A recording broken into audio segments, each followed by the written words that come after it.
Halo, keluarga besar MAN 1 Kota Sungai Penuh Provinsi Jambi. Assalamualaikum warahmatullahi wabarakatuh. Salam sejahtera untuk kita semua. Ya, semoga kita semua dalam lindungan Allah Subhanahu wa Ta'ala ya. Perkenalkan, saya Rini Febriani Hauri, salah satu juri cerpen pagelaran seni tahunan yang diadakan oleh MAN 1 Sungai Penuh Provinsi Jambi. Pada kesempatan kali ini, saya juga mengucapkan terima kasih kepada panitia yang telah memberikan kepercayaannya kepada saya.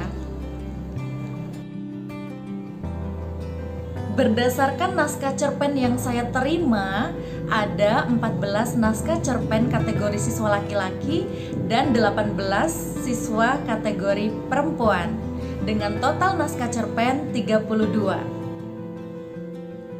Sebelum saya berikan evaluasi cerpen peserta lomba, saya ucapkan dulu selamat kepada para pemenang. Dan jangan merasa puas sampai di sini saja ya. Kemudian buat peserta yang belum menang lomba, jangan berkecil hati karena sudah berada di tahap ini, kalian semua luar biasa. Yuk kita simak dulu evaluasi cerpen dari para peserta lomba.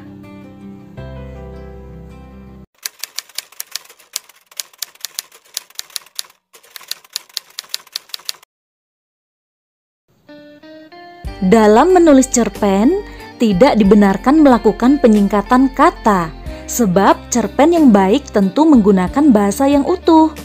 Pada beberapa cerpen peserta, masih ada yang menyingkat kata.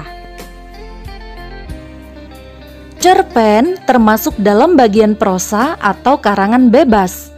Untuk itu, cerpen ditulis dalam bentuk paragraf. Jika ditulis dalam bentuk dialog atau percakapan, itu adalah bentuk dari naskah drama. Jumlah kata pada cerpen mulai dari 1000 sampai 10.000 kata.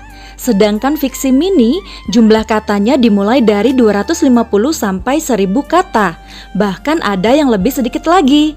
Fiksi mini hanya memiliki satu latar waktu dan satu latar tempat.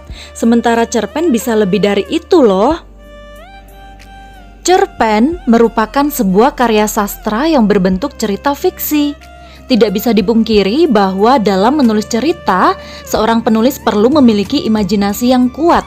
Imajinasi adalah bumbu utama dalam menulis fiksi, sehingga bahasa yang digunakan lebih mengalir. Jika ingin menulis cerpen, perbanyaklah membaca cerpen agar tidak terjebak pada bahasa non-fiksi.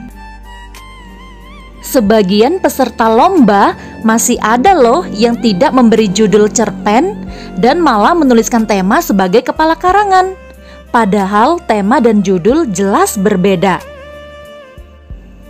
Tema adalah inti pokok atau ide pokok karangan yang memiliki cakupan lebih luas. Sementara judul merupakan kepala karangan yang cakupannya lebih sempit atau mewakili isi karangan. Sejak 26 November 2015, EYD atau ejaan yang disempurnakan berganti nama menjadi PUEB atau Pedoman Umum Ejaan Bahasa Indonesia. Fungsi PUEB adalah agar penulisan kalimat sesuai dengan kaidah bahasa Indonesia. Kesalahan yang ditemukan pada cerpen peserta antara lain salah ketik, penulisan huruf kapital, penulisan huruf miring, penggunaan tanda baca seperti titik, koma, spasi, dan lain-lain. Jika kalian tertarik menyelami dunia kepenulisan, kalian dituntut pelan-pelan untuk mempelajari PUEB. Cerpen yang baik tentunya membebaskan pembacanya untuk mengapresiasi lebih dalam mengenai pesan moral cerita agar bisa diaplikasikan di kehidupan nyata. So, penulisan seperti ini jangan dilakukan lagi ya. Halo keluarga besar MAN 1 Kota Sungai Penuh. Kali ini saya akan berbagi tips menulis cerpen ala saya sendiri. Menulis cerpen itu sama halnya seperti memasak. Ketika cerpen selesai, ketika masakan selesai, itu artinya kita siap menyajikannya ke publik. Untuk itu, sebelum menulis cerpen diperlukan beberapa persiapan ya. Karena sebagai penulis kita adalah koki yang akan memasak kata-kata dan juga beberapa hal yang sudah dipersiapkan. Kira-kira apa saja ya persiapan dalam menulis cerpen? Yuk intip tips menulis cerpen ala Rini Febriani Hauri. Oke, tips pertama yang biasa saya lakukan adalah menentukan ide. Ide bisa didapat dari pengalaman pribadi, pengalaman teman, atau juga lingkungan sekitar. Bisa juga diambil dari fenomena yang tengah melanda dunia. Tips yang kedua adalah membuat kerangka karangan berdasarkan alur cerita. Kerangka cerpen penting dibuat agar cerita yang ditulis lebih sistematis dan tidak keluar jalur. Jadi tentuin dulu ya tokoh cerita dan jalan ceritanya sesuai dengan tahapan alur.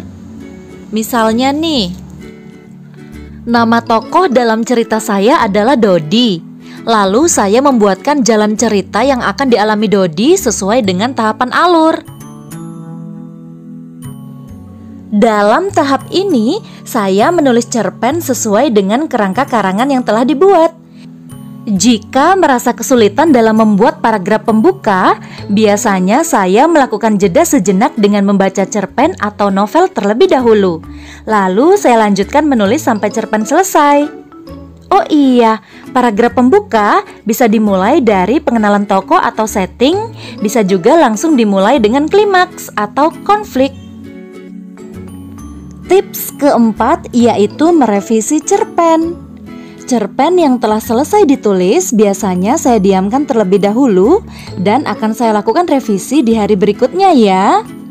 Revisi perlu dilakukan untuk memperbaiki beberapa hal seperti salah ketik, ejaan yang kurang tepat, atau mengubah isi dan alur cerita. Setelah cerpen selesai dibaca ulang dan direvisi, cerpen bisa langsung dikirim ke koran, dikirim untuk lomba, untuk buku, atau diterbitkan di media sosial. Nah, itu tadi beberapa evaluasi dan tips menulis dari saya. Sampai jumpa lagi di lain kesempatan ya. Wassalamualaikum warahmatullahi wabarakatuh. Bye-bye.